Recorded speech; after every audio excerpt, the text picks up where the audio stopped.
দে খুলুংবাই আমি চেঙামাৰী বড়োহাৰী হাৰি মুনাফাটৰ আজি এই মহফল কৰি থকা যিসকল আমাৰ যুৱতীসকল আৰু যুৱকসকলো আছে আমাৰ লগতে বাধ্যক খাম চিফুঙৰ সেয়েহে আজি আপোনালোকৰ ওচৰত আমি অনুৰোধ কৰিবলৈ বিচাৰিছোঁ আমি বিশ্বনাথ চাৰিআলিৰ পৰা চতিয়াৰ পৰা 7 কিলোমিটাৰৰ এখন চেঙামাৰী বিশাল চেঙামাৰী গাঁৱৰ বাসিন্দা হৈ আমাৰ মানে চেঙামাৰী বুলি ক'লেও বহুত ডাঙৰ এখন বিশাল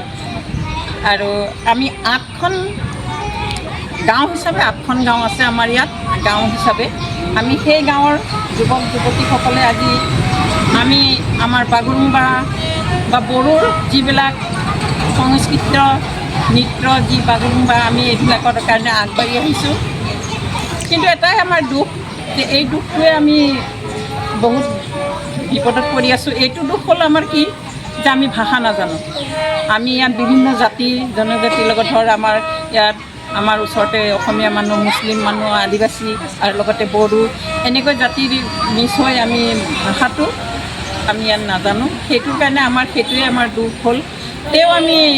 আমি বড়ো জাতিৰ হৈ আজি আমাৰ ল'ৰা ছোৱালীবিলাকক অকণ আগুৱাই আনিছোঁ বা আগবাঢ়ি যাবলৈ আহিছে কিন্তু আমাৰ কিছুমান সা সুবিধা এনেকৈ নহয় যে যি আমাক কোনোবাই গাঁওখনৰ কথাই কোনো নাজানে যে এখন চেঙামাৰী গাঁও এখন আছে বা এনেকৈ বড়ো মানুহ আছে এই কথাটো সুধিলে বা কোনোবা আহিলে আমাক মানে নাজানো বুলি কয় ক'ত চেঙামাৰী আছে কি কিন্তু আমি সেইটো কাৰণে আমি সকলো অসমবাসী আমাৰ যি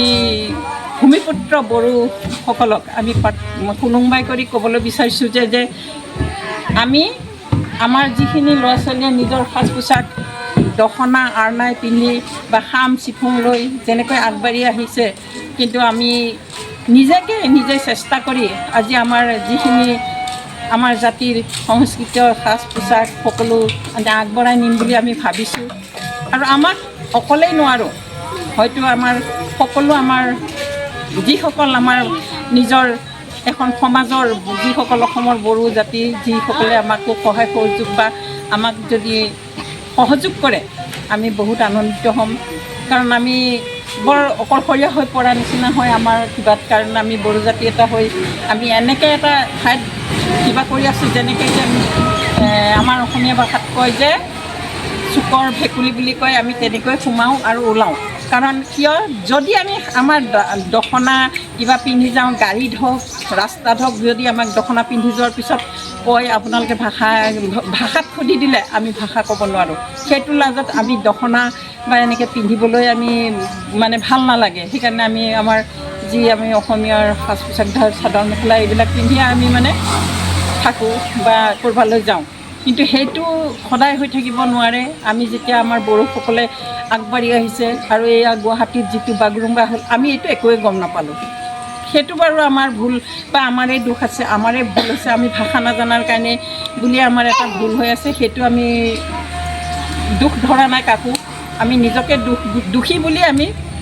কিবা কৰি লৈছোঁ স্বীকাৰ কৰিছোঁ কিন্তু এতিয়া আমি মোবাইলেতো পাইছোঁ এনেকৈ ধৰ কিছুমান বস্তু আমি বেলেগত গৈ দেখি নাপালেও গুৱাহাটীত গৈ যদি বাগৰুম্বা দেখি নাপালেও আমি মোবাইলত পাইছোঁ কিবাত পাইছোঁ টিভিত পাইছোঁ সেই বুলিও আমি সেয়াকে হৈ লৈ আমিও যেন চেষ্টা কৰিছোঁ যেন আমাৰ বিশাল চেঙামাৰীৰ এখনৰ যুৱক যুৱতীসকলক উলিয়াই আজি আমি 2-3 মাহে মানে বহাগ বিহুৰ আগৰ পৰাই আমি এনেকৈ নিজৰ বাদ্যযন্ত্ৰ লৈ যেনেকৈ খাম চিফুং আৰু লগতে নিজৰ আৰনাই দখনা লৈ আমি ছোৱালীবিলাকৰ মানে যুৱক যুৱতীসকলক যেন আগুৱাই আনিবলৈ চেষ্টা কৰিছোঁ সেয়েহে মই আমাৰ সকলো মানে ভূমিপুত্ৰ অসমবাসীলৈয়ে মই অনুৰোধ জনাইছোঁ যেন আমাক অকলশৰীয়া তেনেকৈ কৰি নিদিব বৰ দুখ পোৱা কথা আজি যি নেকি আমি এতিয়ালৈকে যদি আমাক চেঙামাৰী গাঁও এখন বুলি আছে কোনোবাই নাজানে সেইটো বৰ দুখ লগা কথা আৰু তেনেকৈ আমাৰ এই অঞ্চলত চুকে কাণে এনেকৈ এখন গাঁও আছে য'তে ত'তে মানে এনেকৈ আমাৰ বড়ো জাতিবিলাকে বেলেগৰ নিয়ম নীতি বেলেগৰ সাজ পোছাক পিন্ধি তেওঁলোকে সেনেকৈয়ে হৈ চলি আছে কেইবাখনো গাঁও আছে লগতে সেই গাঁওবিলাক আমিও হয় কিন্তু এতিয়া আমি যেতিয়া মোবাইলে টিভিয়ে দেখি আমি অকণ আগবাঢ়ি ওলাবলৈ চেষ্টা কৰিছোঁ সেই চেষ্টাত আৰু আমাৰ এইটো BTC এৰিয়া নপৰিলে আমি নন BTCত পৰি আছোঁ। সেইকাৰণে আমি BTC লৈও আমি প্ৰাৰ্থনা কৰোঁ যেন তেওঁলোকলৈও আমি কোনোবাই কৰিছোঁ যেন তেওঁলোকেও আমাক চাওক,